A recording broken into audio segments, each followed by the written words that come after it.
بسم اللہ الرحمن الرحیم۔ السلام علیکم محترم سامعین اکرام، حضرت سیدنا ذوالنون مصری رحمۃ اللہ علیہ فرماتے ہیں، مجھے بتایا گیا کہ یمن میں ایک عبادت گزار شخص ہے جو خائفین میں اعلیٰ مرتبہ اور مجاہدہ کرنے والوں میں بلند مقام رکھتا ہے۔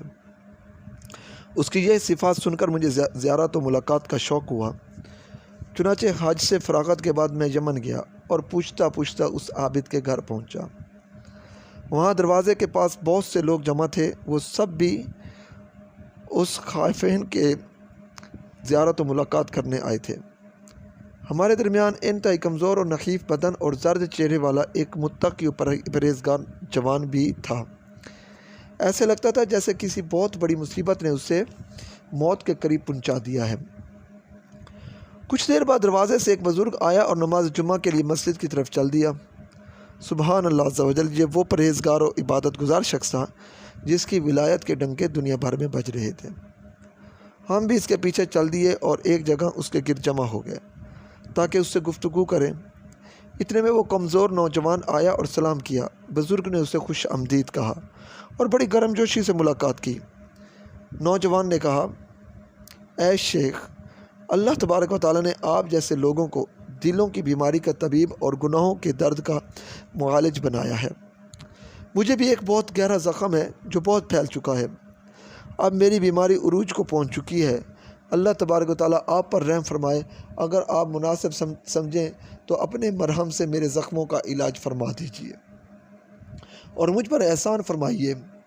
یہ سن کر بزرگ نے اپنے عصا سے ٹیک لگائی اور کہا، پوچھو کیا پوچھنا چاہتے ہو، بتاؤ اصل مسئلہ کیا ہے۔ کہا، حضور یہ ارشاد فرمائیے کہ خوف کی علامت کیا ہے۔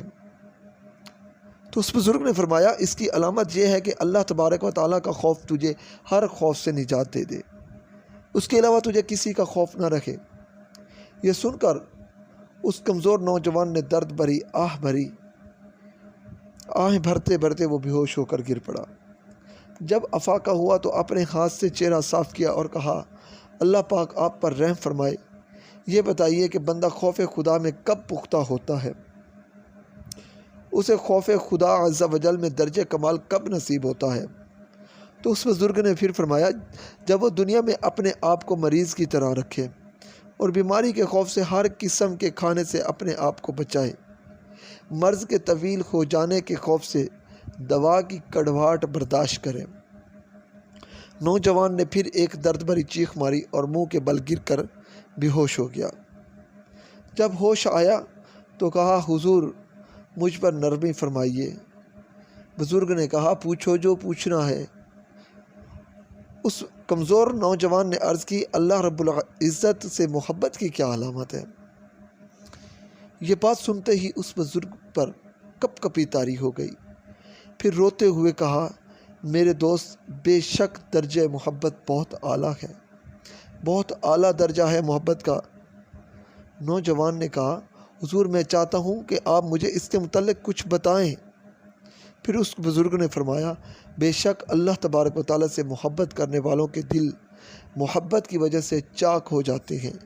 وہ اپنے دل کے نور سے خالق کائنات عز و جل کی عظمت و جلال کی طرف نظر کرتے ہیں۔ ان کے اجسام تو دنیا میں ہوتے ہیں لیکن روحیں پردوں میں ہوتی ہیں۔ وہ امور کا مشاہدہ علم الیقین کے ساتھ کرتے ہیں۔ اللہ تبارک و تعالیٰ سے شدید محبت کی وجہ سے جتنا ہو سکے ہر لمحے اس کی عبادت کرتے ہیں۔ وہ جنت کے حصول یا دوزخ سے بچنے کے لیے نہیں بلکہ خالص اللہ تبارک و تعالیٰ کی رضا کے لیے اعمال کرتے ہیں۔ بس یہ سننا تھا کہ وہ کمزور نوجوان تڑپ کر زمین پر گرا اور روتے روتے اپنی جان آفرین کے سپرد کر دی۔ بزرگ نے اس کی پیشانی اور ہاتھوں کو چومتے ہوئے کہا، یہی حالت خائفین کا میدان مجاہدہ کرنے والوں کی راحت ہے اور انہیں اسی حالت میں سکون ملتا ہے۔ خائفین کا مطلب محترم سامعین کرام، جو اللہ تبارک و تعالیٰ کے خوف سے ہر وقت ڈرتے رہتے ہیں، اس کے خوف میں تڑپتے رہتے ہیں اور اللہ تبارک و تعالیٰ کی محبت میں ہر وقت مست رہتے ہیں۔ اللہ تبارک و تعالیٰ سے دعا ہے کہ اللہ تبارک و تعالیٰ ہمیں ہمیشہ اپنے پیارے اور برگزیدہ بندوں کی اتباع کرنے والا بنائے، ہمیشہ اللہ پاک ہمیں اپنی بندگی کرنے والا بنائے اور اپنے پیارے حبیب صلی اللہ تعالیٰ علیہ وسلم کی اطاعت کے ساتھ ساتھ ان پر کروڑوں درود و سلام بھیجنے والا بنائے۔ آمین ثم آمین بجاہ النبی الامین صلی اللہ تعالیٰ علیہ وسلم۔